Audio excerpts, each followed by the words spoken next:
Hey gang, welcome back in. It's Corey with YRC West, and today we're going to be doing a quick overview of the FMS FCX10 Toyota LC80 Land Cruiser. The current price right now on this is $300, which is right around the sweet spot for an entry-level trail truck slash scrawler crawler. It can be difficult to find a nice scale truck for that price. You can find capable trucks around $275 to $400, but what you sacrifice there is the scale look, and this officially licensed Toyota body definitely comes through. It looks fantastic. So I pre-ordered this one, and it came with some additional stuff that they said they had installed, but they didn't. But it comes with this additional grill, some lights for the grill, a yellow FMS hat for the guy, which I would paint.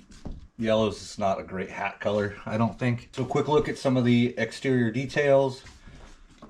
We have plastic molded handles, our FMS Super Marsher tires. Apparently these are officially licensed Toyota wheels. Full interior detail. Have a look at the stock front there.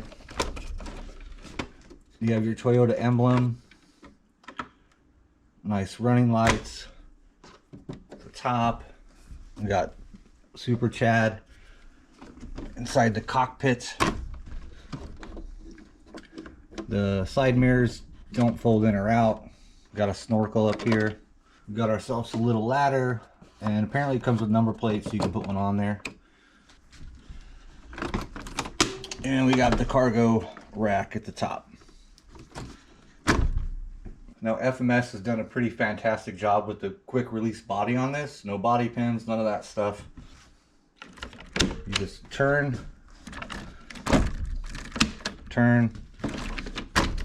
comes right off. And just like the Blazer, the lights are all controlled by this magnetic system here, which is super handy. If you've seen the channel enough, you know I don't really care that much about lights. And one of the reasons why is just because of all the crap that you have to plug in. Make sure it's plugged in, wires all over the place. It's incredibly inconvenient, just annoying. This system is fantastic. You see the wire work they've done in here. Everything is well put together, maintained. The light controllers down here, perfect. So going over some of the mechanical stuff. We have a 32 turn 550 motor. Comes with the XC60 connector. Loads of battery space here. Servo on axle. We have our servo here for high and low speed transmission. 4-link suspension, front and rear. Metal links, plastic skid plate, plastic telescoping drive shafts, and we have straight axles, no portal axles. So why is this $100 cheaper than the Blazer? They're using the straight axles, remove the portal axles. There's no locking front and rear, so that means 2 additional servos you actually don't have to worry about braking. So that's where they're able to cut cost, and it doesn't come with a battery or a charger. Some other things to note is the transmission's all metal gears, full ball bearings throughout the entire thing, inner fenders, oil filled shocks, and the suspension on this is really good. It seems really good. Seems to articulate fairly well. Here we have 3 smaller 1.9 tires, and there's points of contact for all the tires. This, we'll see how much rub we're gonna get here when we articulate over a little more complicated uneven terrain. Here I've moved them to the front. You can see there's a little bit of space there that's not making contact. It's not really a problem. The shocks are adjustable. So the question being asked is this worth $300? FMS has a reputation.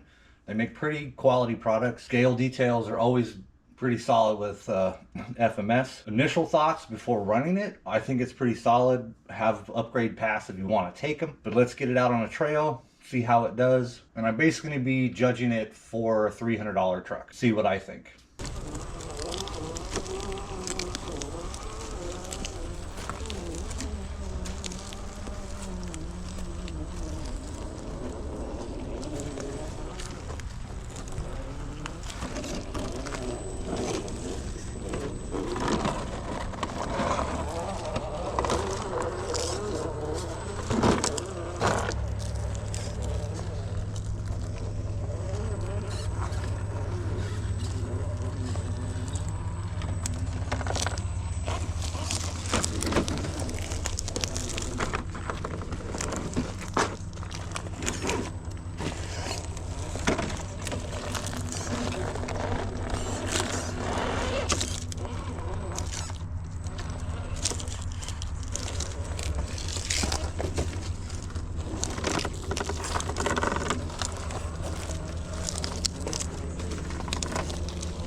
So some pros and cons about the truck. Start with the pros. Scale details are fantastic. It articulates really well and it looks really good on the trail doing that. The ESC seems good. Slow crawl was not a problem. I felt I had really good low down control. Cons, while the super marshers look great on the truck, they just don't cut it in the environments that I run in. They don't bite well enough, so that would definitely need to be upgraded for me. As you could probably hear in the video, I was getting a lot of body rub, which really is not unexpected. Body rub is common for scale detail trucks. So it is what it is. You could work to solve it if you want, cut out the outer fenders. It's just whatever. It is what it is. Some other things to note: I didn't notice any issues with the steering servo on that run. I ran it for probably an hour. It seemed adequate, and the motor never got hot. When I pulled the shell off, felt the motor, it was barely warm to the touch. You do get body roll with this truck, and it does try to stay stable, but it's gonna roll in certain situations. It wasn't terrible. It was basically what I expected it to be in terms of stability. But how well it articulates and the shocks make up plenty for that. For 300 bucks, I think it's actually a pretty good purchase, especially if you want the scale details, if the LC80 is something that you want, and the tent scale. I can't speak for the longevity of it yet because I've only put one battery pack through it. So that's going to be the big question. And with some better tires that fit my environment better, I think this thing's pretty solid. And yeah, you could spend a little less, but you lose the scale details and you probably don't get electronics that are good enough, really. You could spend a little more too if you'd like, but I think it's right at that sweet spot. I think it's a pretty good deal. I think FMS did incredibly well with this build, but we'll see how it lasts over time. If you've watched this far, you're a legend. Throw a like, throw a sub if you haven't. And as always, I appreciate you sticking around. See you on the next one.